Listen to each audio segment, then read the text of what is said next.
Hello! This video would be a little bit different from my other videos because normally when I talk about nerd stuff, I talk about mathematics. This is about something else. Something completely else. Aliens. It's only fitting since the Pentagon has recently released its report.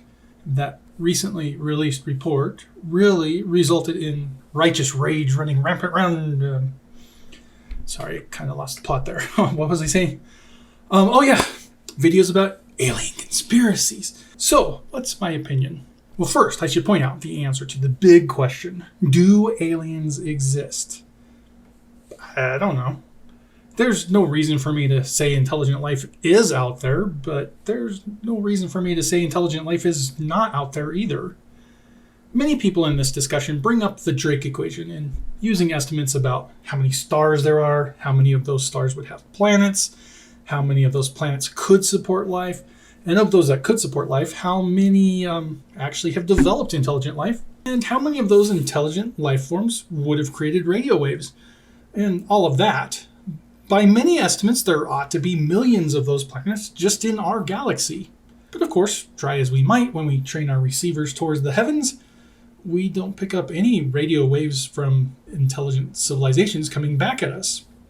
This has resulted in some people concluding that any sufficiently advanced technological civilization will inherently collapse in some form of apocalypse, whether it's through running out of resources, nuclear war, or other things.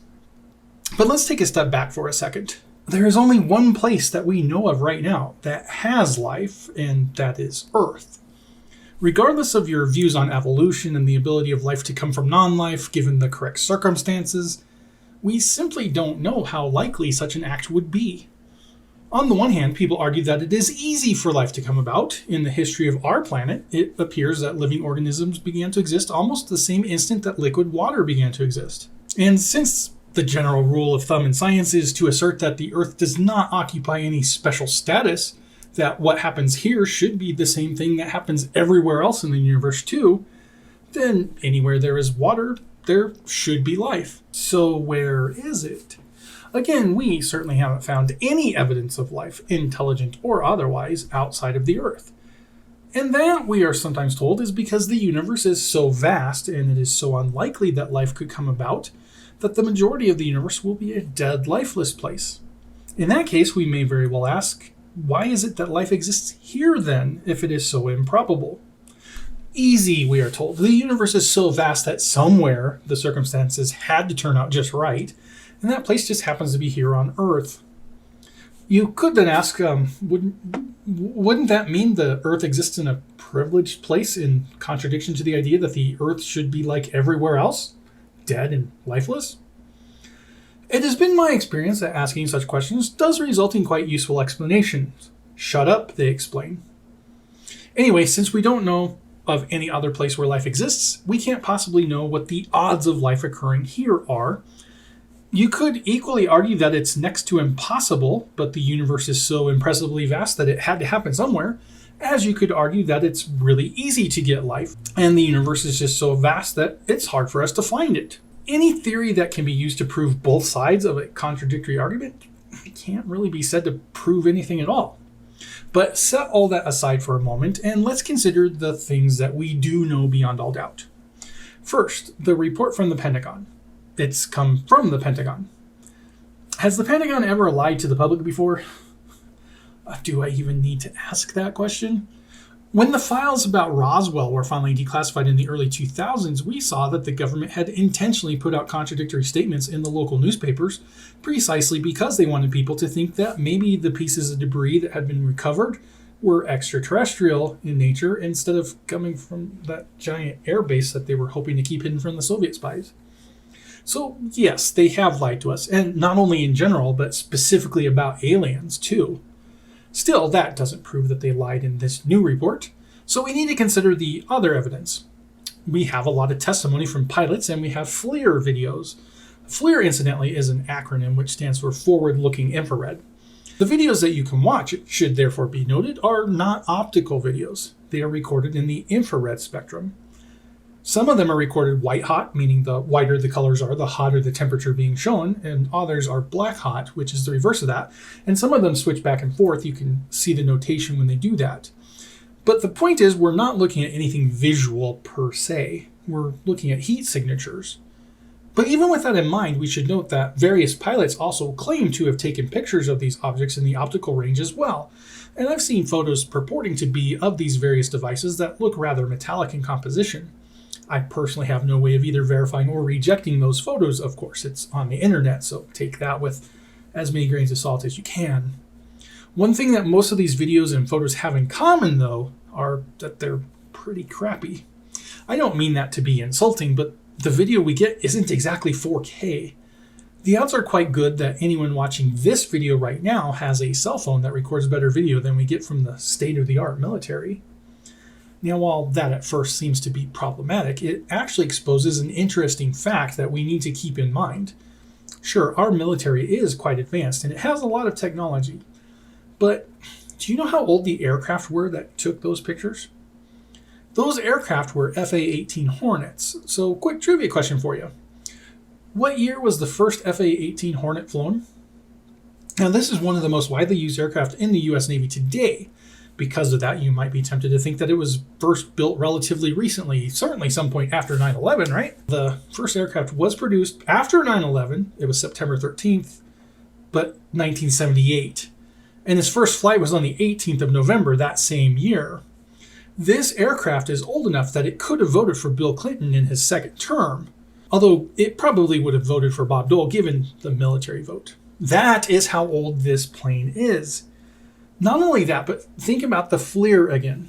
The version specifically used on the FA-18 is the Advanced Targeting Forward-Looking Infrared, or AT-FLIR. That was first tested in 1999. That means that it's currently more than 22 years old. It can legally drink. And that means that you have imaging technology that was first developed in 1999 being wedded to an airframe that was developed in 1978. Sure, technology has improved since then, and surely the technology that planes used would have been upgraded along the line.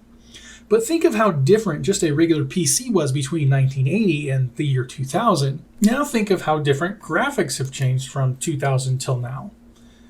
How easily could you fit a modern-day graphics card into a computer built in 1980? At some point, the technology would improve so much that the platform itself is too old to support the new systems. More importantly, think of this. This aircraft and the imaging system that it uses was created well before drones were widely used in warfare, and billions of dollars have been dumped into drones since these aircraft and this imaging technology was created. These drones with billions of dollars have been dumping missiles down on targets in Afghanistan for decades now. The FA-18, while being as old as I am, is still a pretty good jet. Better than the majority of planes that it will ever have to face. This means that if we develop drones which could defeat the sensors of an FA-18, we could be pretty confident that it would defeat nearly anything else an enemy could throw our way. And yes, while there have been some visual reports from pilots that I've mentioned before, and I don't doubt their sincerity in their reports, the vast majority of evidence exists only in images from these systems. Systems that the Pentagon intimately knows, and systems which they have had millions of dollars that they could spend on electronic countermeasures specifically to confuse these types of sensors. So is it more likely that a FLIR shows some kind of aerial craft pulling turns that seem to be impossible given our known understanding of physics?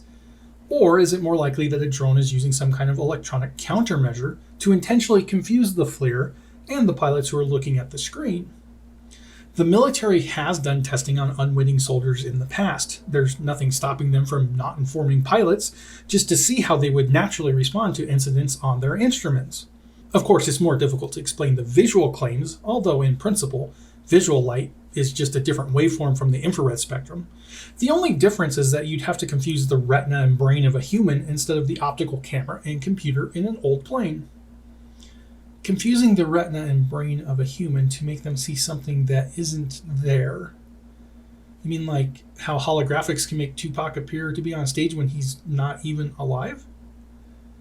Now let me be clear. Am I saying that these are definitely not extraterrestrial? Am I saying that we know for a fact that the government probably knows exactly what these objects are because they put them there? Well, no, I'm not saying either of those. We simply don't have enough information to know either way. But just like with Drake's equation, we can reason about the probabilities. We do know that the Department of Defense has lied before. We do know that they have a vested interest in not informing our potential enemies about what our capabilities are. And we know that they have used the media in the past to plant disinformation when they wanted to do that. On the other hand, we've not yet found any actual evidence that aliens exist, other than the fact that if they did exist, they'd probably have our planet on the intergalactic space travel quarantine list. Unlike what Douglas Adams once wrote, the inhabitants of Earth are most certainly not mostly harmless. And with that, I hope you all have a wonderful day. Peace out.